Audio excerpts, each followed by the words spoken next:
Hello everyone, good morning. अगर आप RO 2024 और यूपीपीसी 2024 की तैयारी कर रहे हैं, आरओ यानी कि जो री एग्जाम होना है, और यूपीपीसी 2024 जो कि 17 मार्च को होना था और अब वो पोस्टपोन हो गया था, तो अब वो आपका आगे होना है। सो इन दोनों एग्जाम्स को लेकर के प्रीलिम्स के लिए तो आप पढ़ाई कर ही रहे थे, साथ में थोड़ा थोड़ा आप मेंस के लिए भी पढ़ाई कर रहे थे। बहुत सारे डाउट जो आ रहे हैं वो इस चीज़ को लेकर के आते हैं कि मेंस के लिए एक फ्रेमवर्क बता दीजिए, थोड़ा सा गाइड कर दीजिए इस रिगार्डिंग कि पहले किस पेपर पर फोकस करना चाहिए, किस तरह से करना चाहिए। अगर प्री पर फोकस करते हैं तो मेंस रह जाता है, अगर मेंस पर फोकस करते हैं तो कहीं ना कहीं प्री होने के चांसेस बहुत कम लगने लगते हैं, क्योंकि कहीं ना कहीं चीज़ों को भूलने लगते हैं। तो अब जो टाइम यहाँ से मिला हुआ है, मतलब अगर एक मोटा मोटा अप्रोक्सीमेट टाइम मान करके चले, अगर एग्जाम्पल के लिए 6 अक्टूबर मान लेते हैं यूपीपीसीएस के लिए, और आरओ के लिए 10 नवंबर को मान लिया जाए, तो जो भी 5-6 महीने का टाइम बचा हुआ है, इनमें सिर्फ प्री तो पढ़ा नहीं जा सकता, तो ऑब्वियसली मेंस को भी तैयार करना है। तो प्री और मेंस दोनों को किस तरह से कैटेगराइज करें सब्जेक्ट्स के बीच में, कि दोनों चीजें तैयार भी हो जाएं, दोनों सब्जेक्ट्स भी, दोनों जो पेपर है वो भी तैयार हो जाए प्री और मेंस के, इसके साथ में दोनों एग्जाम भी टारगेट हो पाए। अब जिन लोगों ने ऑब्वियसली आरओ ही फिल कर रखा है, वो यूपीपीसीएस को इस बार एम नहीं कर रहे हैं, या उन्होंने फॉर्म फिल नहीं कर रखा है, वो फिर ऑब्वियसली आरओ को फोकस करेंगे। और जिन लोगों ने यूपीपीसीएस आरओ दोनों को कर रखा है, तो वो दोनों पर टारगेट करेंगे। किसी ने अगर सिर्फ यूपीपीसीएस को कर रखा है, तो वो यूपीपीसीएस ही करेगा, ऑब्वियस है, इसमें कोई डाउट नहीं होना चाहिए।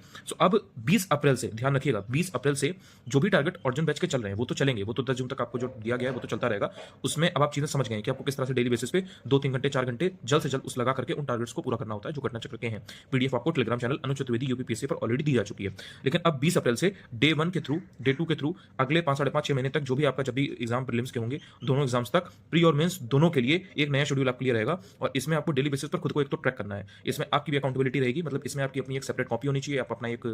ट्रैक करने के लिए प्रोसेस को कुछ ना कुछ आपके पास एक रिकॉर्ड होना चाहिए, रजिस्टर वगैरह कुछ भी जो भी आप बना सकें। एंड उसके बाद में आपको डे टू डे बेसिस पे खुद को फोकस करके देखना है कि आप कितना प्री और मेंस के लिए कर पा रहे हैं। अब इसमें ध्यान दीजिएगा,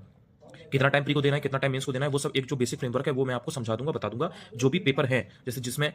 तो उस फ्रेमवर्क को आप अच्छे से समझ लीजिएगा, उसके थ्रू आपको ये आइडिया लग जाएगा कि आपको जैसे यूपीपीसीएस है, तो यूपीपीसीएस में जो हिंदी का एक पेपर होता है जिसमें 150 नंबर का होता है, ऐसे का एक पेपर होता है वो भी 150 का होता है। देन उसके अलावा आपके जो 6 जीएस के पेपर है, 1 से 4 तक के जो आपके जीएस 1 2 3 4 है, एंड देन उसके बाद में यूपी स्पेशल के 2 पेपर है। तो किन पेपर्स को पहले फोकस करें, किस पर कितने दिन किस पर्टिकुलर पेपर को देने चाहिए, और ये जो टाइम पीरियड रहेगा पूरा 5 महीने का 6 महीने का, तो इसमें प्री और मेंस को किस तरह से हम कितने कितने घंटे या कितना कितना टाइम दें कि आपके पेपर तैयार भी हो जाए, आप उसको रिवाइज भी कर पाएं, और आपका कोई भी सेक्शन उससे आप कॉम्प्रोमाइज भी ना करें, लाइक आपका मेंस भी कॉम्प्रोमाइज ना हो और आपका प्री भी कॉम्प्रोमाइज ना हो। लाइकवाइज आरओ के लिए भी मेंस पर पहले कितना फोकस किया जाए, या प्री पर ही डायरेक्ट फोकस किया जाए, व्याकरण वाले पोर्शन पर फोकस अभी किया जाए या ना किया जाए, एसए पर फोकस कितना करना है, इन सारी चीजों का जो बेसिक फ्रेमवर्क है वो अगले वीडियो में मैं शेयर करने वाला हूं, उसको जरूर देख लीजिएगा और अपना एक प्लान जरूर बना लीजिएगा। मतलब जो मैं प्लान आपको बताऊंगा उसके बाद आपको एक आइडिया लग जाएगा। मेजॉरिटी लोग उसी को फॉलो करने वाले हैं, तो उनके आपसे 5 महीने बाद 6 महीने बाद जब भी पेपर होंगे, तो तब तक उनका मेंस का सेक्शन तैयार होगा। और बीच बीच में लगातार मैं भी चीजें शेयर करता रहूंगा, क्योंकि अब मैंने शुरू कर दिया है, प्लानिंग वगैरह हो चुकी है, तो अब मैं भी आपको चीजें बताता रहूंगा, जो भी मेंस के इंपॉर्टेंट टॉपिक्स हैं, जहां से फिल्टर हो सकती हैं जो भी चीजें, तो वो फिल्ट्रेशन वगैरह वो सब मैं करवाता रहूंगा, ये सब फ्री रहेगा ऑब्वियसली। सो ये सारी चीजें मैंने शुरू कर दी हैं, करवाता रहूंगा। तो बस आपको क्या करना है,